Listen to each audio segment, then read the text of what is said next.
हे भगवान, आप तो 46 गुणों से सहित है, 18 दोषों से रहित है, आप वीतरागी है, सर्वज्ञ है, हितोपदेशी है।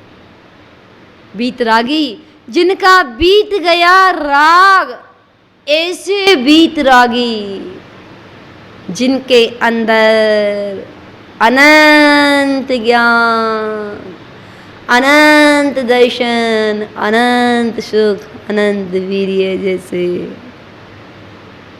सुख में डूबे हुए हैं, अनंत चतुष्टय में डूबना। अरिहंत प्रभु ने अपने अनंत चतुष्टय को प्रकट कर लिया है और हमको प्रकट करना है। बस अरिहंत प्रभु में और हम सब में एक छोटा सा अंतर है, बस एक मात्रा का अंतर है, ज्यादा बड़ा अंतर नहीं है। वो वीतरागी है और सब वित्तरागी है। अरिहंत भगवान वीतरागी हैं और आप सब वित्तरागी हैं। आप वित्त में लगे हुए, इसलिए गुणों की महिमा नहीं आती है। आचार्य मानतुंग स्वामी जी भगवान की भक्ति में इतना डूब गए, इतना डूब गए, इतना उनको आनंद की अनुभूति होने लगी कि उन्हें पता ही नहीं था कि मैं कारागृह के अंदर हूँ।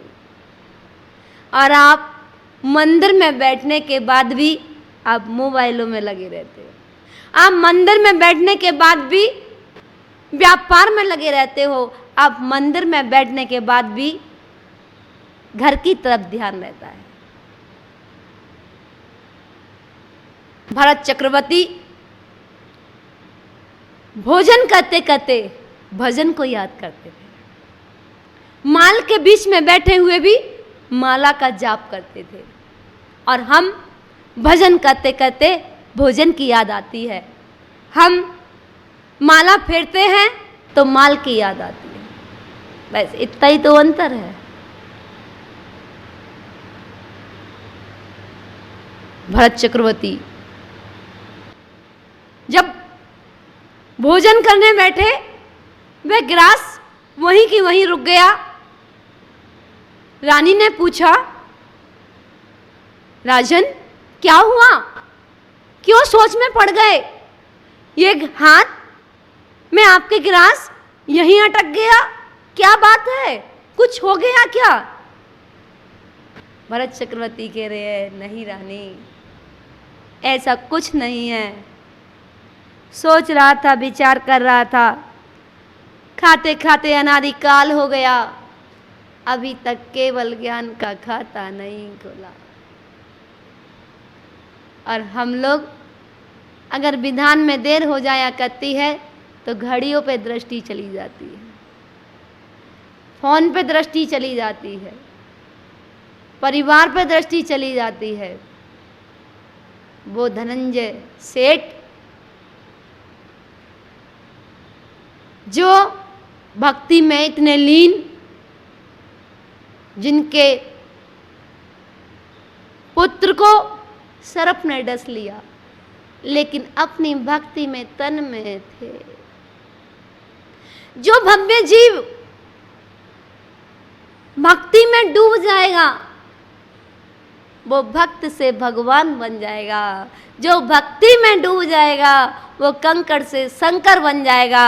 जो भक्ति में डूब जाएगा वो आत्मा से परमात्मा बन जाएगा। हे भव्य जीवों,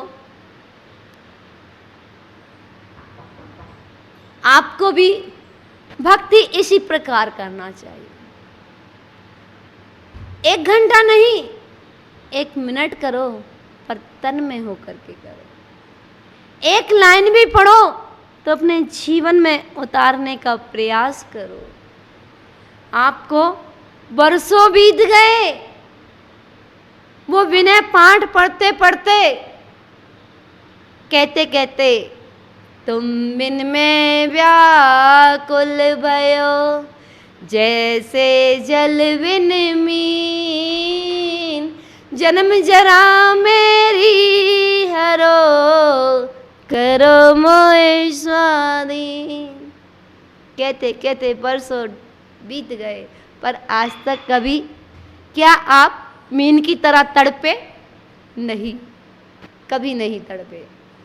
अगर एक बार भी उस मीन की तरह तड़प जाते तो शायद तुम्हारे कर्मों के ताले भी टूट जाते। वो आचार्य मानतंग स्वामी वो भक्ति में यही भूल गए कि ये कारागृह है। उन्हें 48 ताले दिखाई नहीं दे रहे थे, उन्हें तो भगवान श्री आदिनाथ प्रभु दिखाई दे रहे थे। उनको तो उस कारागृह के अंदर उनके गुण दिखाई दे रहे थे, उनकी महिमा, उनका गुणगान, और कुछ नहीं। अगर हम श्रद्धा के साथ, विश्वास के साथ, आस्था के साथ अगर एक काव्य भी भक्ति के साथ पढ़ ले तो इतने कर्मों की निर्जरा हो जाया करती है। कई जन्मों का वो पाप कर्म क्षण में क्षय को प्राप्त हो जाता है, पुण्य तीव्र बढ़ जाता है, आपके अपने आप काम बनते चले जाते हैं। ये महिमा प्रभु की है। जो प्रभु का नाम मन से लेता है, श्रद्धा से लेता है, आस्था से लेता है, विश्वास के साथ लेता है, फिर उसको इधर उधर भटकना नहीं पड़ता। भगवान, हे भगवान, आपके गुणगान करने के लिए मैं कैसे समर्थ हो सकता हूँ जब एक बृहस्पति गुरु भी समर्थ नहीं है, तो मैं कैसे समर्थ हो सकता हूँ। विचार करें आप कि आचार्य मानतंग स्वामी अपने आप को इतना लघु प्रकट कर रहे हैं और हमको जरा सा ज्ञान क्या हो जाता है, हम अपने ताव में आ जाते, हम किसी की सुनते नहीं हैं। अरे जब ज्ञान का अहंकार आए तो थोड़ा सा आचार्य मानतंग स्वामी जी की तरफ देख लेना। भक्ति करनी हो,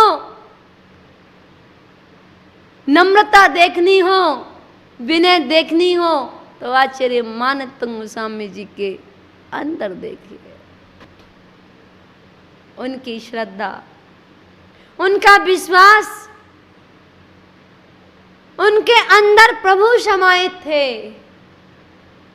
उनके हृदय में 3 लोक के नाथ विराजमान थे। फिर उनको ये बाह्य ताले भी कुछ नहीं कर पाए। जिस दिन आप अपने हृदय में 3 लोक के नाथ को विराजमान कर लेंगे, एहसास करके देखना, मेरे हृदय में त्रिलोकीनाथ श्री आदिनाथ विराजमान है।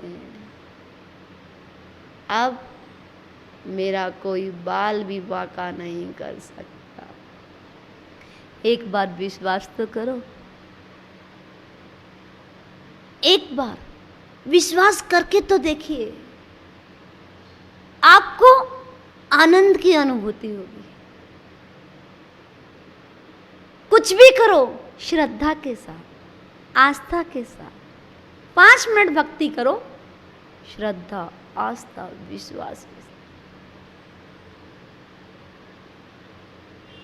भगवान मेरी नैया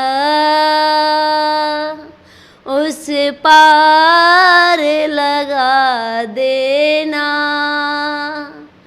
अब तक तो निभाया है, आगे भी निभा देना। भक्ति करो, भजन के माध्यम से करो, स्तोत्रों के माध्यम से करो, स्वाध्याय के माध्यम से करो, भैया वृत्ति के माध्यम से करो, पूजन के माध्यम से करो, षड आवश्यक के माध्यम से करो, पर करो सच्चे मन से। जिस दिन आपका श्रद्धान बढ़ता चला जाएगा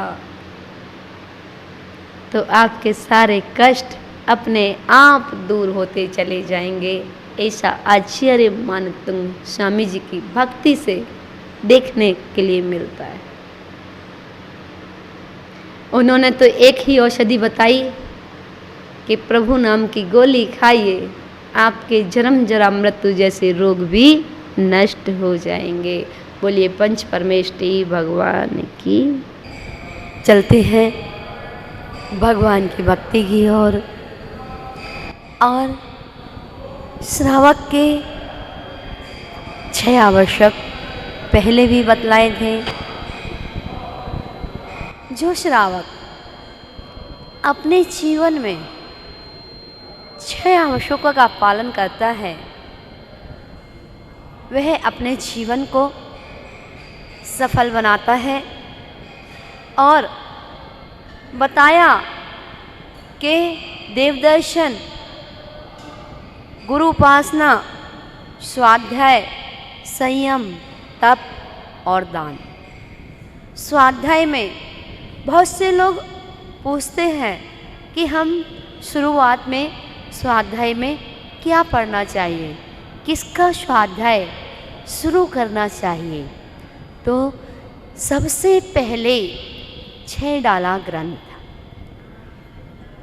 हर श्रावक को अपने जीवन में 6 डाला ग्रंथ का स्वाध्याय, मेरी भावना और आलोचना पाठ, ये 3 चीज़ अवश्य पढ़ना चाहिए। एक नमोकार मंत्र की जाप। बहुत से लोग 9 बार ही नमोकार मंत्र पढ़ते हैं। कम से कम 108 बार हमें नमोकार मंत्र पढ़ना चाहिए, जिससे कि हमारे जीवन में 108 द्वारों से जो पाप होता है उसका क्षय करने के लिए हमें 108 बार जाप की जाती है।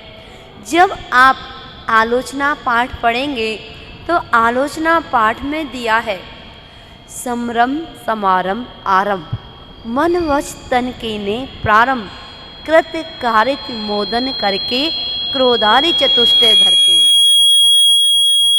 अनुमोदना से और क्रोधादि जो 4 कसाय हैं उन चारों कसायों के माध्यम से जो पाप होता है वह पाप का क्षय करने के लिए हमें प्रत्येक दिन एक जाप अवश्य करना चाहिए।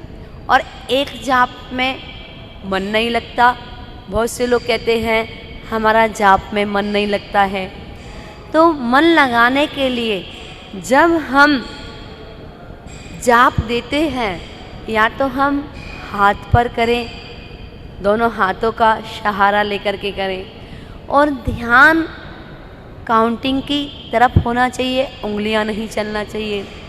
अगर ऐसे भूल जाते हैं तो एक माला लें, एक माला के एक दाने पर नमोकार मंत्र का उच्चारण करें। जहाँ जहाँ भी आप तीर्थ क्षेत्र की वंदना करने गए हैं, जिन जिन के मंदिरों के आपने दर्शन किए हैं, जिन वेदी में जितने श्री जी विराजमान हैं, एक आधार ले लें। जैसे शिखर जी की 24 टोकों का, अब 24 टोकों में से हमने जाप शुरू की तो जाप का पहला मोती पहली टोक पर हम खड़े होकर के ऐसा ध्यान करेंगे कि हम पहली टोक के दर्शन कर रहे हैं और एक बार नमोकार मंत्र का उच्चारण कर रहे हैं। दूसरे मोती पर दूसरी टोक पर, तीसरे मोती पर तीसरी टोक पर, ऐसे 2400 टोक के आपको नाम याद हो जाएंगे, 2400 टोकों के दर्शन हो जाएंगे और 2400 टोकों पर 24 बार नमोकार मंत्र पूरा हो जाएगा। फिर आगे जिस जिस क्षेत्र के आपने दर्शन किए हैं, एक एक क्षेत्र का आधार लेकर के, एक एक वेदी का आधार लेकर के, और वेदी में जो मूल नायक हैं उन मूल नायक भगवान का आधार लेकर के, जैसे बड़े गांव के पार्श्वनाथ भगवान सभी को याद है। तो एक बार नमोकार मंत्र पढ़ा तो हम बड़े गांव पहुंच गए, दूसरी बार नमोकार मंत्र पढ़ा तो हम रानी लाग के बाबा बड़े बाबा श्री आदिनाथ भगवान के चरणों में पहुंच गए, तीसरी बार नमोकार मंत्र पढ़ा तो हम हसनापुर के श्री शांतिनाथ भगवान के चरणों में पहुंच गए, चौथी अगली बार पढ़ा तो हम तिजारा के बड़े बाबा चंदा प्रभु भगवान के चरणों में पहुंच गए, उससे अगली बार पढ़ा तो आई क्षेत्र के पार्श्वनाथ भगवान के चरणों में पहुंच गए, और आगे पढ़ा तो कुंडलपुर के बड़े बाबा श्री आदिनाथ भगवान के चरणों में पहुंच गए, और आगे चले तो खजुराहो के बड़े बाबा श्री आदिनाथ भगवान के चरणों में। ऐसे एक एक क्षेत्र के एक एक मूल नायक भगवान के दर्शन करते जाइए और एक एक बार नमोकार मंत्र पढ़ते जाइए। आपकी माला कब पूर्ण हो जाएगी आपको पता भी नहीं चलेगा, और इससे आपका मन डाइवर्ट नहीं होगा, आपके मन की एकाग्रता बढ़ेगी, आपके अंदर कोई भी रोग होगा वह ठीक हो जाएगा। क्योंकि जब हम ध्यान पूर्वक जाप करते हैं, जब हम मन को एक मंत्र पर रोक करके स्मरण करते हैं, ध्यान करते हैं, तो हमारे कर्मों की निर्जरा कई गुना होती है। और अगर क्षेत्र भी पूर्ण हो जाते हैं, अगली बार हम और नए प्रकार से कैसे जाप करें, तो हम पंच परमेष्टि के 143 मूल गुण होते हैं। एक अरिहंत परमेष्टि का आधार ले लिया, अरिहंत परमेष्टि के आधार में हमने 46 मूल गुण ले लिए। हमने 46 मूल गुणों में 10 जन्म के अतिशय याद करेंगे, और एक एक अतिशय का स्मरण करते जाएंगे, एक एक बार नमोकार मंत्र पढ़ते जाएंगे। ऐसे 10 जन्म के अतिशय, 10 केवल ज्ञान के अतिशय, 14 देवकृत अतिशय, 8 प्रातिहार्य और 4 अनंत चतुष्टय, 46 मूल गुण भी याद हो जाएंगे। 46 मूल गुण के सामने हम 46 बार नमोकार मंत्र का जाप भी कर लेंगे। 18 दोषों से रहित होते हैं अपने अरिहंत परमात्मा, तो हम 18 दोषों को याद करेंगे। वो दोष कौन से हैं जो अरिहंत भगवान के अंदर नहीं हैं। ऐसे हमें वो 18 दोष भी याद हो जाते हैं जब हम ध्यान करते हैं।